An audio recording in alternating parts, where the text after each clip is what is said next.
தமிழகமெங்கும் கிளைகள் கொண்ட Annamalai institute of hotel management and hospital management படிப்பில் சேர்வதற்கான அட்மிஷன் நடைபெறுகிறது. ராஜேந்திரன் சார், 3 பேருடைய இந்த உரையும் கேட்டிருப்பீங்க. தமிழ்நாட்டுடைய அரசியல் நிலவரத்தை பொறுத்து நீங்க எப்படி பாக்குறீங்க?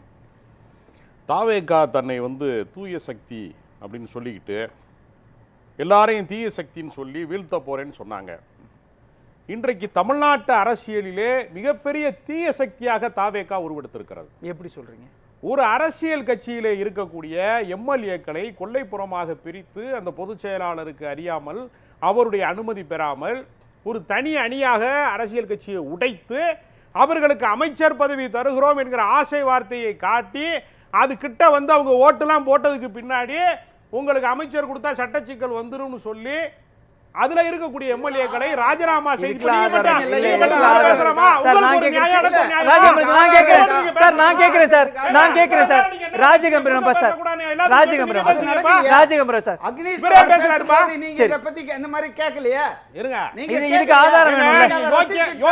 கட்சியா இருந்தா நீங்க குறுக்க பேசாதீங்க. ஆதாரம் இருக்கணும்ல. அவர் அமைச்சர் பதவி கொடுக்கறாரும் சில சில சலுகைகள் செய்யறாங்க அப்படின்னா அதுக்கு ஆதாரம் வேணும் இல்லையா? அவர் மரியாதை நிமித்தமாக சி.வி. சண்முகம் ஆதரவாளர்களை போய் சந்திக்கிறாரு. 3 பேர் அவங்க விருப்பப்படி ராஜினாமா பண்ணிட்டு வராங்க. இதுல எங்க சார் இருக்குது குதிரை பேரும்? இதுல எங்க சார் எடப்பாடி பழனிசாமியை மட்டும் சந்திப்பதை தவிர்த்தார்? திருடனுக்கு தேல் குட்டுறது மாதிரியாது. எதுக்காக போய் சந்திக்கல? ஏங்க என்டிஏ கூட்டணியில இருக்குங்க, மறுபடியும் ஓட்ட பானைகளை நண்டு மாதிரி கத்த ஆரம்பிச்சாரு. அவரு எப்படி சந்திப்பாங்க? ஏன்னா அவர் பக்கம் உண்மை இல்ல. அவர் கத்தி கத்தி என்னை பேச விடாம பண்றது. ஏன்னா அவர் பக்கம் உண்மை இல்ல, நியாயம் இல்ல, சத்தியம் இல்ல. நீதியற்றவர்கள், அயோக்கியத்தனமானவர்கள், ஏங்க வாய மூட சொல்லுங்க. நான் கிளம்புறேன். அவர் என்ன பேசுறாரு? அவரு என்னை பேசவே அனுமதிக்க மாட்டேங்கிறாரு. அவரு மதிவணன் சார், நான் வரேன் சார், மீண்டும் வரேன். சொல்லுங்க சார், பேசுங்க சார். ஏங்க எடப்பாடி பழனிசாமி ஏன் சந்திக்கிறார்? என்டிஏ கூட்டணியில் இருக்கக்கூடிய அன்புமணியை போய் சந்திக்கிறாரே. தன்னை மிக தரக்குறைவாக விமர்சித்த நீ நடுரோட்டில் அடிபட்டு தான் சாகணும் அப்படின்லாம் பேசுன சீமானை போய் சந்திக்கிறாரே.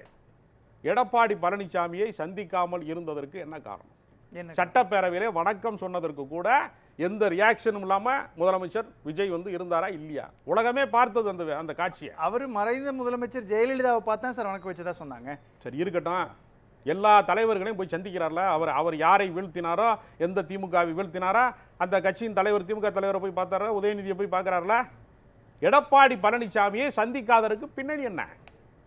உன் கட்சியை நான் உடைக்கிறேன், அதனால உன்னை நான் பார்க்கல, அவ்வளவுதானே. அதுக்கு அர்த்தம். வேற என்ன அர்த்தம் இருக்கு? என்ன சார் மோட்டிவ் இருக்கும்? தாவேகா ஏன் அதிமுக உடைக்கணும்? காரணம் இருக்கணும். அவர்களுக்கு அவர்கள் பெரும்பான்மைக்கு இந்திய கம்யூனிஸ்ட் கட்சியை அணுகுறாங்க, விசிகாவை அணுகுறாங்க, மார்க்சிய கம்யூனிஸ்ட் கட்சியை அணுகுறாங்க, இந்திய யூனியன் முஸ்லீம் லீக்கை அணுகுறாங்க, காங்கிரஸ் கட்சியை அணுகுறாங்க. மதச்சார்பற்ற முற்போக்கு சக்தி நாங்கள் அப்படின்னு சொல்றதுக்காக ஒரு டிராமாவை நடத்தி முடிச்சிட்டாங்கல்ல, பெரும்பான்மை நிரூபிச்சிட்டாங்கல்ல. இவர்கள் மீது நம்பிக்கை இல்லாமல் எதற்காக அதிமுகவிலே இருந்து ஒரு 25 எம்எல்ஏக்கள் இவர்கள் பக்கம் ஓட்டு போடுறதுக்கு கொறடா உத்தரவை மீறி, அதிமுகவினுடைய கொறடா உத்தரவை மீறி, அந்த கட்சியின் பொதுச் செயலாளரினுடைய உத்தரவை மீறி திருட்டுத்தனமாக ஒரு வாக்கு செலுத்துவதற்கான ஒரு ஏற்பாட்டை செய்தவர்கள் யார்? எதற்காக செய்யறாங்க? ஒரு கட்சி அதிமுகவும் தாவேகாவும் கூட்டணியில் இருந்துச்சா?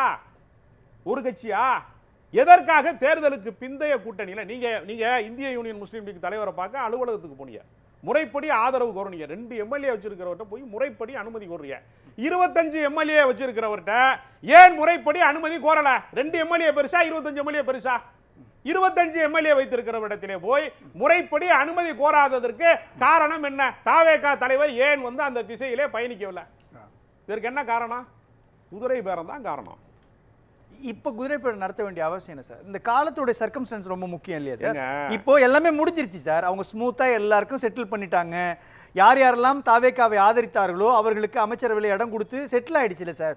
இப்போ குதிரை பேரம் நடத்த வேண்டிய அவசியம் ஏன் சார் வருது தாவேகாவுக்கு? அவர்களுக்கு நம்பிக்கை இல்லை.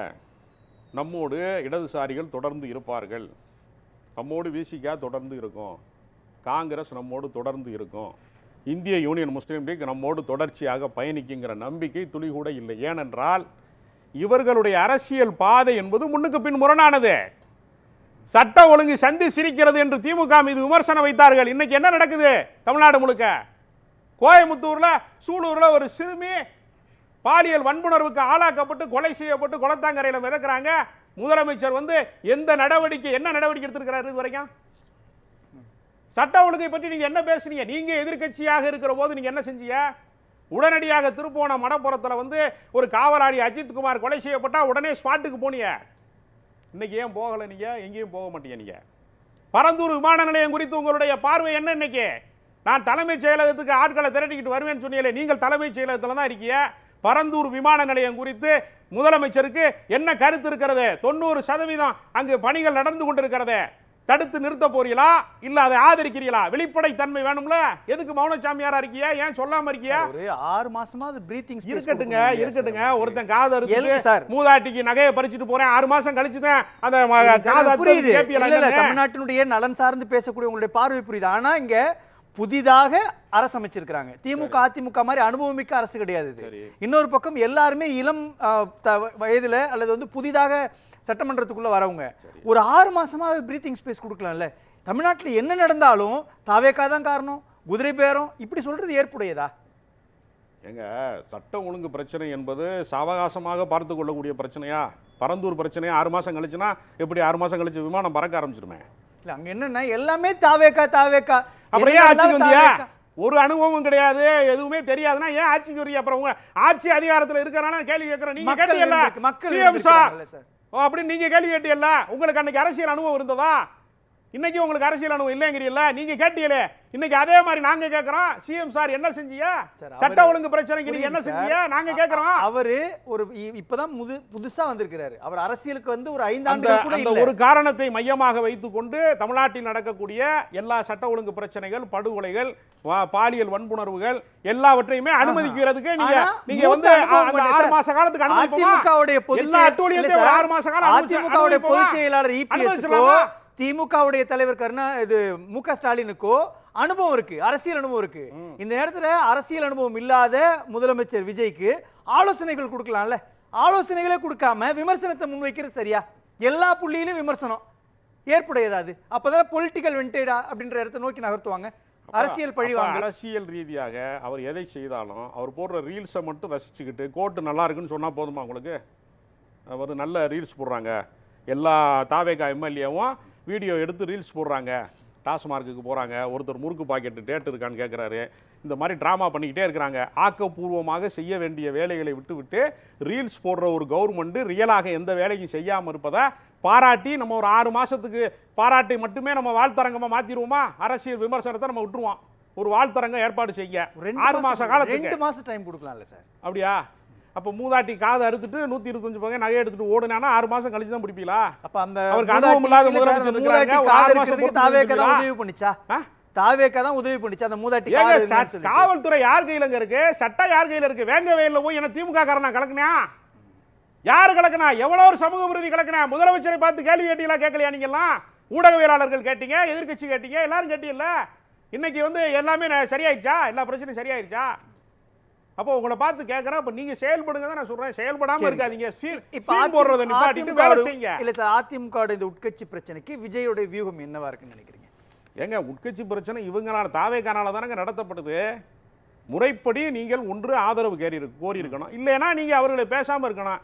நீங்க வந்து கட்சியையும் உடைத்து எம்எல்ஏக்கள் 25 பேரை உங்க பக்கம் திசை திருப்பி ஓட்டும் வாங்கிக்கிட்டு அவங்களுக்கு அமைச்சர் ஆசையும் காட்டி அவங்களை அம்போன்னு நடுத்தருவில் விட்டுட்டு அவங்க பாதி பேர் மறுபடியும் எடப்பாடி பழனிசாமியோட சமரசத்துக்கு போகிற போது 3 எம்எல்ஏவை ராஜினாமா செஞ்சு தமிழ்நாட்டுக்கு ஒரு இடைத்தேர்தலை திணிக்கிறீர்களே, இது ஜனநாயகத்திற்கு அறநெறிக்கு சரியானதா? கூட்டணிக்கு நான் கேட்கல, கூட்டணி கட்சி விசிகா பொருளாளர் கூட கேட்கிறாரு. இது அறம் சார்ந்த அரசியலான்னு கூட்டணியில் இருக்கிறவங்க அமைச்சரவையில் இருக்கக்கூடிய விசிகா கூட கேட்கிறது. அப்போ ஒரு அறம் சார்ந்த அரசியல் நீங்க வந்து தூய சக்தின்னு சொன்னீங்களே, இதுதான் தூய சக்தியா? இன்னொரு கட்சியை உடைப்பது தான் தூய சக்தியா? சட்டம் ஒழுங்கை வந்து மிக மோசமான நிலைமைக்கு போன போது கூட நடவடிக்கை எடுப்பதற்கு பதிலாக நீங்க சீன் போட்டுக்கிட்டே இருந்தீங்கன்னா இதுதான் தூய சக்தியா? உங்க அனுமதியோட மதியானம் சார் கேட்கறதுல ஆதங்கம் சரிதானே? நீங்க ஒரு பக்கம் வந்து சட்டம் ஒழுங்கை பார்க்கல. ஒரு நிமிஷம் இருக்க. ரஜினிகாந்த் 2 வருஷம் டைம் கொடுக்கணும் இவங்க புதியவர்கள்னு சொன்னார். நான் அதை சொல்ல, மு.க. ஸ்டாலினே தேர்தல் முடிஞ்சவண்ணம் சொன்னார் 6 மாதத்துக்கு நாங்கள் எதுவுமே குறை சொல்ல மாட்டோம், 6 மாதம் கழித்து மக்களுக்கு ஏதாவது துரோகம் பண்ணால் தமிழ்நாட்டு நலன்களை ஏதாவது கொடுத்தா நாங்கள் அதை எதிர்த்து போராடுவோம்னார். ஃபேர் எனப்.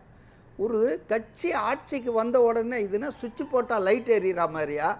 இன்னைக்கு சட்டம் ஒழுங்கை பாதுகாப்பது போலீஸு, காவல்துறை என்பது யார் கட்டுப்பாட்டுல இருக்கு? அதான் முதலமைச்சர் கட்டுப்பாட்டுல இருக்கு. அங்கதான் சார் பிரச்சனை. இங்க 16 நாள்ல மாய மோதிரம் யாரு இல்ல சார், அங்கதான் பிரச்சனை. அவர் ராஜேந்திரன் கேக்குது. இல்ல புரியுது எனக்கு. அவர் கேக்குது என்னன்னா செந்தில் பாலாஜி மின்வெட்ட பத்தி கேட்டது. புரியுது சார். தமிழ்நாட்டுடைய மக்களை வச்சு ரிஸ்க் எடுக்க முடியாதுன்றார் சார். தமிழ்நாட்டுடைய மக்களை வச்சு ஒருத்தவன் காதலிக்க மறுத்த பெண்ணுடைய வீட்டுக்குள்ள பெட்ரோல் குண்டை வீசுறான் சார். எப்படி சார் நீங்க அனுமதிப்பீங்க? ஒரு சின்ன குழந்தைய இல்ல அதுதான் கேக்குறாரு அவரு. இல்ல இங்க பாருங்க, இந்த இடத்துல பிரீத்திங் ஸ்பேஸே கொடுக்க முடியாதுன்றாரு. பாருங்க, law and order missionary, intelligence, police ரெண்டுமே சீரழிஞ்சு போயிருக்கு. மாறி மாறி திமுக அதிமுக அதை ஏன் நீங்க சரி பண்ணலன்னு நாங்க கேக்குறோம். 15 நாள்ல சரி பண்ண சரி பண்ணல. 15 நாள்ல சரி பண்ண முடியாது. அமைச்சர் சொல்றாரு some breathing space, some time. ஒரு 5 வருஷம் கொடுப்போமா? நீங்க ஒரு செடி இல்ல ஒரு அரிசியை உலையில போட்டா கூட அரை மணி நேரம் கழிச்சு தான் சோறாகும். நீங்க ஏங்க இன்னைக்கு 5 வருஷம் ஆட்சியை முடிச்சிட்டு போய் நீங்க இன்னைக்கு 100 உறுதிமொழி இன்னும் நிறைவேற்றாம இருக்குது. நீங்க ஆட்சிக்கு வர்றதுக்கு என்ன சொன்னீங்க? திமுக எல்லா குடும்ப தலைவர்களுக்கும் 1000 ரூபாய் சொன்னீங்க. எப்ப செஞ்சீங்க? 28 மாசம் கழிச்சு தான் செஞ்சீங்க. 28 மாசம் நீங்க எடுத்துக்குவீங்க. ஆனா இவங்க 2 வாரத்திலேயே எல்லாத்தையும் மாத்தி எல்லாத்தையும் செஞ்சிடணும்னா உங்களுடைய பதட்டம் புரிகிறது. 2 புள்ளி இருக்குல்ல. எதிர்காலம் என்பது சூன்யமாயிடுச்சு. ஒரு 2 கூட்டணி கட்சிகள் உங்களை உதறி சார். இல்ல சார், ஒரே நிமிஷம் சார். அந்த இடத்துல 2 புள்ளி இருக்கு இல்லையா? ஒரு பக்கம் வந்து சிறுமிகளுக்கு பாதுகாப்பு இல்ல, வீடு பூந்து வெட்டுறாங்க. மதுரை மீனாட்சி அம்மன் கோயில் பக்கத்திலே ஒரு பெரிய சம்பவம் நடக்குது. இந்த மாதிரியான இடங்கள்ல டைட் பண்ணல. ஆனா இன்னொரு பக்கம் அதிமுகவுடைய உட்கட்சி பிரச்சனையில் கவனம் செலுத்துறது. அமைச்சரவையில யார் கவனம் செலுத்துறது? நீங்க தப்பா சொல்லக்கூடாது. அப்படியே சார் சிவி சண்முகத்தை போய் பார்க்கணும். இல்ல சார், எந்த அர்த்தத்துல சிவி சண்முகத்தை போய் முதலமைச்சர் விஜய் போய் சந்திக்கணும்? ஏங்க நான் முன்னால ரவுண்ட்ல பேசும்போதே இல்ல ஏன் சார் சிவி சண்முகம் யார் சார்? சிவி சண்முகம் யார் சார்? சிவி சண்முகம் யார் சார்? அதிமுகவுடைய பொதுச் செயலாளரா, முன்னாள் முதலமைச்சரா? ஏன் சிவி சண்முகத்தை போய் சந்திக்கணும்? அவர் ஒரு சட்டமன்ற உறுப்பினர். ஒவ்வொரு சட்டமன்ற உறுப்பினரும் மரியாதைக்குரியவர்கள், மக்களால் தேர்ந்தெடுக்கப்பட்ட. இபிஎஸ் அவர் கேட்டார், இபிஎஸ் எந்த தலைவரும் செய்யாத ஒரு அநீதியை அந்த கட்சிக்கு செஞ்சார். 234 தொகுதியில தாவேகா வேட்பாளர்கள் போட்டியிட்டார்கள். அந்த விசில் சின்னம் இருந்தது. எடப்பாடியில மட்டும் அந்த விசில் சின்னம் இல்ல. ஏன் தெரியுமா?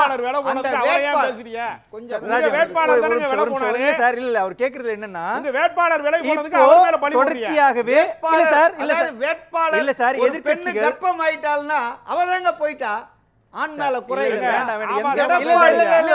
தவறான ஒப்பீடு. எந்த வகையிலும் பெண்களை மன்றத்துல ஒப்பிட கூடாது சார். எந்த வகையிலும் பெண்களை மன்றத்துல ஒப்பிட கூடாது.